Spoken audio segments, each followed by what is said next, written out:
안녕하세요. 브라질 손정수입니다. 제가 오늘 좀 이렇게 조금 촬영을 좀 하려고 하는 이유가 이 일요일 27일 날 한국 시간으로 YTN으로 한식 급식 이야기가 이제 소식이 전해졌습니다. 그러니까 제가 이제 오래전부터 AT 식품유통공사와 이렇게 준비하여 5월 달부터 준비하여 지금 이제 10월 말인데 계속해서 브라질에 있는 3개의 국제 학교에서 한식을 급식으로 내놓기 위하여 만들고 있습니다. 28일이 되는 내일도 이 상파울로에 있는 스탠스 듀얼이라고 하는 국제학교에 가서 내일은 이제 짜장면을 좀 만들어 줄 것입니다. 그러니까 이렇게 만드는 이유 중에 하나가 우리 브라질 사람들이 한식에 대한 관심이 굉장히 많고, 또 하나는 그 학교에 다니는 그 학부모들, 한국인 학부모들도 요청 사항도 있고, 또 하나는 한식도 알리면서 우리의 제품도 이제 홍보하는 이제 여러 가지 이제 이유가 있죠. 그래서 그런 것을 다 모아서 이제 한식 급식을 내놓기 위하여 제가 만들고 있는데, 뭐 솔직히 얘기해서 굉장히 어렵습니다. 그러니까 왜 어렵느냐? 제가 실력이 그렇게 좋은 건 아니고요. 또 이렇게 얘기를 해야죠. 또한 이걸 만들기 위해서, 그러니까 뭐 이렇게 시계상구에서 뭐 조리사, 영양사, 뭐 한식, 뭐 급식 만드신 분들이 여기 와셔서 하신다면 제가 할 말이 없고, 정말 전도 그분들한테 많이 배우겠지만, 그렇지 않은 상황에서 제가 가지고 있는 경험과 이런 실력들을 모아서 이 학교들에 다니면서 1600인분, 뭐 1000인분 뭐 이렇게 만들어 주고 있습니다.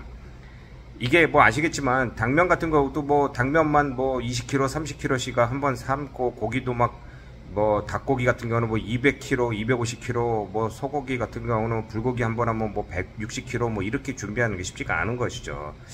그리고 또 하나는 가장 큰 문제 중에 하나가 이런 그 YTN 그 동영상에도 댓글이 있는데, 아니 뭐 이게 한식이냐, 뭐 어떤 분은 뭐 간장으로만 만들었다 뭐 이렇게 지적하신 분이 있고, 또 하나는 당면인데 뭐 여러 가지 다른 채소가 안 들어있다 뭐 얘기하시는데, 간장으로만 만들 수 있고요. 왜냐면 된장도 안 먹고 당연히 고춧가루, 고추장은 쓸 수가 없습니다. 학교 이런 규정상 매운 것을 쓰면 안 되고, 후추도 쓰면 안 되고, 돼지고기도 먹으면 안 됩니다. 학교에서. 그러니까 브라질에서는, 그러니까 이거 일일이 다 설명할 필요는 없고요. 뭐 각 그 나라와 그 학교의 사정이 있어서 거기에 맞춰야 되기 때문에 어쩔 수 없이 있는 거 가지고 만들고요. 간장 같은 경우에도 우리 당연히 한국 걸 쓰지만, 또 일부는 뭐 없으니까 갑자기 뭐 어디서 가지고 온 뭐 간장이라든가, 특히 뭐라고 되죠? 참기름.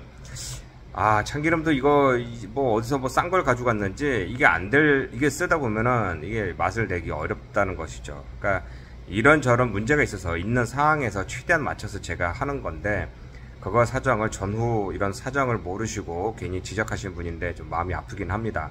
또 하나는 또 이렇게 이거 한식을 알리는 게 뭐 큰일이냐, 무슨 급식에 한식을 내놓느냐, 참 창피하다라는 분도 있고요. 또 누구는, 아니 그럼 뭐 스파게티 넣으면 그게 뭐 그 나라 자랑이냐, 이게 무슨 너무 국뽕이 나서는 거 아니냐라고 지적하시는데, 모르는 소리입니다. 음식을 내놔서 그 나라 국력을 올리는, 뭐 그것도 맞는 말이기도 하지만 단계일 뿐입니다. 단계.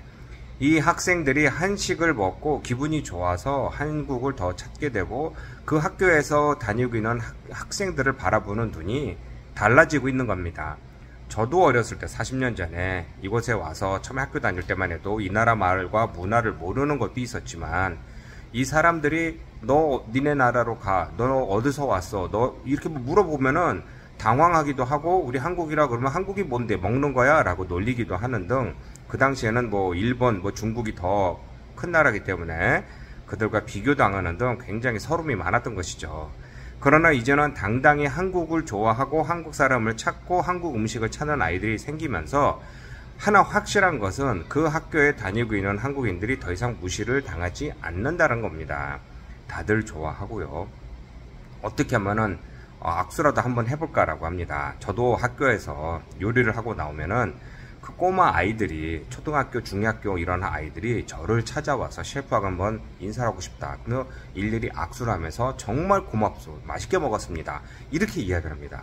한편으로는 대견하기도 하고 한편으로는 좀 당황스럽기도 하는데, 그만큼 자긍심을 가지고 사는 이 브라질 아이들이 자신의 마음을 표현할 정도로 굉장히 좋았다라고 이렇게 얘기하면서 한국을 더 좋아하게 되는 그런 상황인 것이죠. 우리가 뭐 특별히 뭐 뭘 만들고 주고 그런 것이 아니라 경험을 통해서 이들이 한국을 더 좋아했으면 하는 마음에 저는 그동안 정말 힘들게 했고요. 내일도 아침에 5시에 일어나서 이제 학교 가서 몇백 인분 이제 음식을 만들어야겠지만 아직은 끝난 것은 아니고 계속해서 지금 만들 것이고요. 그러니까 계약이 끝납니다. 이제 내일 되면 이제 계약이 끝나서 올해 이제 프로젝트는 끝나게 되지만 저는 그 학교들과 일반적인 친분도 있고 그동안에 뭐 거래 이게 좀 주고받고 한 이야기들이 있으니까 이것을 좀 모아서 언제든지 필요하면은 불러라. 내가 항상 너희들한테 알려주겠다라고 말을 해놓고 있습니다. 어느 학교에서는 기존에 있는 잡채라든가 불고기가 이제 기존에 이제 음식으로 올라갔고요. 일반 급식이고요. 또 누구는 막 직접 뭐 김치를 만들어서 내놓는 등 여러 가지 이런 급식을 내놓기 때문에 뭐 굉장히 가슴 뿌듯합니다. 그러니까 이런 상황이라서 갑자기 뭐 유튜브를 켜서 여러분에게 소식 전했습니다. 다음에 또 브라질에서 또 어떤 일이 있는지 또 생각나는 대로 시간 되는 대로 여러분에게 알도록 하겠습니다. 여러분 고맙습니다.